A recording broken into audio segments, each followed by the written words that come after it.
حضرت فضیل بن ایاز بہت بڑے بزرگ گزرے. جوانی کا زمانہ تھا تو ایک خاتون سے آشنائی ہو گئی، محبت کا ربط قائم ہو گیا. تو ظاہر جوانی مستانی ہوتی ہے اور جنون کا ایک شعبہ کہا گیا ہے جوانی کو، اور پھر دل میں اس طرح کے رجحان پیدا ہو جائیں تو پھر وہ جنون کئی گنا بڑھ جاتا ہے. تو اس کے ساتھ وقت طے کیا اور اس کے ملنے کے لیے بے تابی کے ساتھ ان گھڑیوں کا، ان لمحوں کا انتظار کرنے لگے. خیر جب وہ وقت آیا تو اس کے گھر کی طرف چلے اور اس کے گھر کی دیوار پھلانگنے لگے تھے کہ ساتھ والے مکان سے کسی قاری قرآن کی تلاوت کی آواز کانوں میں پڑی. اور وہ پڑھ کیا رہا تھا، الم یان للذین آمنوا ان تخشع قلوبهم لذکر اللہ وما نزل من الحق. کیا اہل ایمان پہ وہ وقت نہیں آیا کہ ان کے دل اللہ کے ذکر اور اللہ کی یاد، اس کی محبت میں تڑپ اٹھیں اور وہ خوف خدا میں مبتلا ہو، اور جو نازل ہوا قرآن، اس قرآن کی محبت میں اس کے دل میں خشیت پیدا ہو. بس یہ کانوں میں پڑنے کی دیر تھی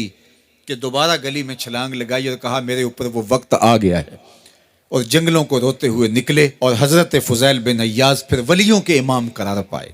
اس آیت نے ان کی زندگی بدل دی. کسی کی 30 سال، کسی کی 40 برس، کسی کی 50 سال، کسی کی 60 سال زندگی یہاں موجود لوگوں میں سے کسی کی اس سے بھی زیادہ اور کسی کی کم.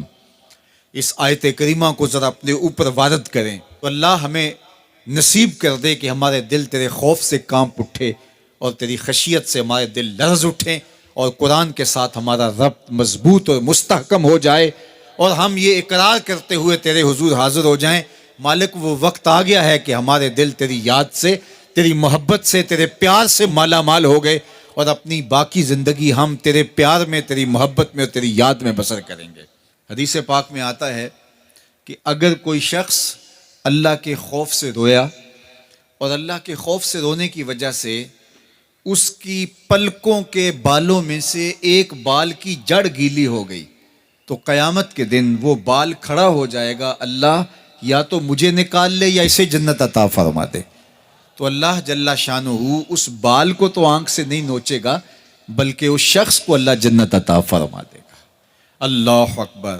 گناہگار کی آنکھ کا پانی اللہ کے غصے کی آگ کو ٹھنڈا کر دیتا ہے.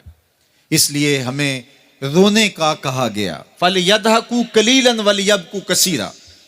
اللہ اکبر. ارشاد فرمایا کہ تھوڑا ہنسا کرو، زیادہ رویا کرو.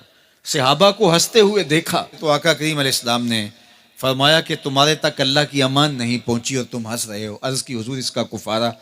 تو فرمایا اس کا کفارہ یہ ہے کہ جتنا ہنسے ہو اتنا ہی تمہیں رونا پڑے گا. میں اور آپ ذرا اپنی زندگی پر غور و تدبر کریں. ہماری زندگی میں ہنسنا زیادہ ہے یا رونا زیادہ ہے؟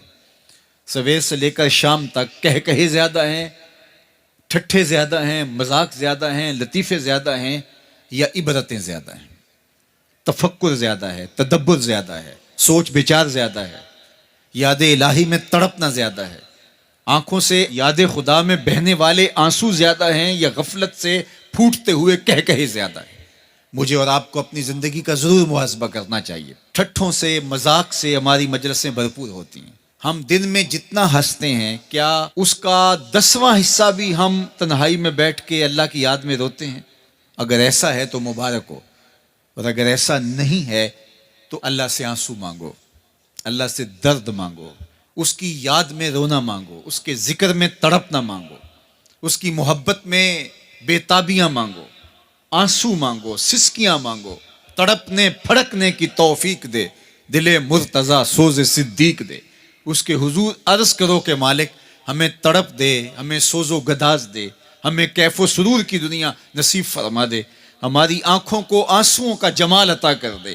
اور اگر ہماری آنکھوں میں آنسو نہیں ہیں، ہمارے پاس کہے ہیں، کہتے ہیں جو ہنستا ہوا گناہ کرے گا وہ روتا ہوا جہنم میں جائے گا، اور جس نے یہاں دکھ سہے، تکلیفیں سہی، آلام سہے، اس کے بدلے میں اللہ تعالیٰ اس کو وہاں راحتیں عطا فرمائے گا. فرمایا کہ مومن کے پاؤں میں کانٹا بھی چبھے تو اللہ جل شانہ اس کا صلہ بھی اس کو قیامت کے دن عطا فرمائے گا. تو یہ جو تفکرات ہیں، یہ جو دکھ آتے ہیں، یہ جو تکلیفیں آتی ہیں، مصائب آتے ہیں، مشکلات آتی ہیں، اذیتیں ہمیں پہنچتی ہیں، تو اس پر صبر کرنا چاہیے اور اللہ کا شکر ادا کرنا چاہیے کہ ہم ان مصائب سے گزر رہے ہیں، ان مشکلوں سے گزر رہے ہیں. اور اگر کسی شخص کی زندگی میں دکھ ہے ہی نہیں، سکھ ہی سکھ ہیں، تو پھر وہ سمجھے کہ وہ فتنے میں مبتلا ہے. اس لیے زندگی کے اندر یہ آنے والی تکلیفیں، زندگی میں ملنے والے دکھ، اذیتیں، یہ اللہ تعالیٰ کی طرف سے ہمارے اوپر ایک انعام ہے، اور اللہ تعالیٰ جل شانہ اس کے بدلے میں ہمیں آخرت میں صلہ عطا فرمانے والا ہے. تو فرمایا رجل ذکر اللہ خالیا ففاضت عیناہ، وہ شخص جس نے تنہائی میں بیٹھ کے اللہ کا ذکر کیا، اللہ کو یاد کیا، اور پھر کیا ہوا؟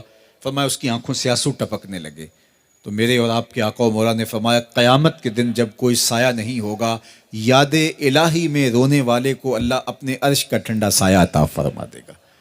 تو یہ رونا بہت بڑی دولت ہے، یہ بہت بڑی سعادت ہے.